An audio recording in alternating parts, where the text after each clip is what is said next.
സോഫ്റ്റ്വെയറിന്റെ പ്രശ്നം പറ്റിയിട്ടുണ്ട് അപ്പച്ച. ബ്രാഞ്ചിലൊന്നും വർക്ക് ചെയ്യില്ല. സാറേ നമ്മൾ സോഫ്റ്റ്വെയർ വിളിച്ചിട്ടൊരു കാര്യമില്ല. ഇത് അവരുടെ കുഴപ്പമല്ല. ജിൽസ് ഇവിടെ കാര്യങ്ങൾ നോക്കിക്കൊണ്ടിരുന്നപ്പോൾ ഒരു കുഴപ്പമില്ലായിരുന്നല്ലോ. സാർ സംഭവം ഹാക്കിംഗ് ആണ്. സാർ നമ്മുടെ സോഫ്റ്റ്വെയർ സൂക്ഷിച്ചിട്ടുള്ളത് ഇവിടെ ഇരിക്കുന്ന സെർവർ എന്ന് വിളിക്കുന്ന ഒരു കമ്പ്യൂട്ടറിലാണ്.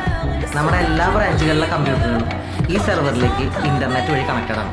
കറക്റ്റ് യൂസർ നെയിമും പാസ്വേഡും ഉണ്ടെങ്കിൽ ഇതിലേക്ക് ആക്സസ് കിട്ടുള്ളൂ. ഇപ്പം സംഭവിച്ചത് പുറത്തു നിന്നാരോ ഈ സെക്യൂരിറ്റി മറികടന്ന് നമ്മുടെ സെർവറിലേക്ക് കസ്റ്റമറുടെ ഡീറ്റെയിൽസും കണക്കുകളും ഒക്കെ ഡിലീറ്റ് ചെയ്തതാണ്. സോഫ്റ്റ്വെയർ കംപ്ലൈന്റ് ആണ്, ശരിയാക്കിയിട്ടേ ബ്രാഞ്ച് വർക്ക് ചെയ്യുള്ളൂ. ഇതാരാന്നറിയാം. അത് ഞാൻ നോക്കി. ജപ്പാനിൽ നിന്നാരോ. ജപ്പാനൊന്നും കാര്യമായിട്ട് എടുക്കണ്ട. ഈ VPN ഒക്കെ വെച്ച് IP മാസ്ക് ചെയ്യാനും ലൊക്കേഷൻ ചേഞ്ച് ചെയ്യാനൊക്കെ പറ്റും. ചിലപ്പോൾ ഇവിടെയുള്ള ആരെങ്കിലുമൊക്കെ തന്നെ ആയിരിക്കും. അവനാണെങ്കിൽ ലോകം മൊത്തം ക്ലിയർ ചെയ്തിട്ടുണ്ട്. ട്രാക്ക് ചെയ്യാനും പറ്റുന്നില്ല. ശരിക്കും ചെയ്തത് ഒരാളായിരിക്കും.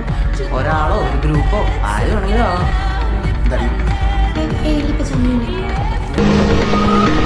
എടാ നീ ബ്രാഞ്ച് പൂട്ടിച്ച? പൂട്ടൊന്നുമില്ല, അവരിൽ ബാക്കപ്പ് ഉണ്ടാവും.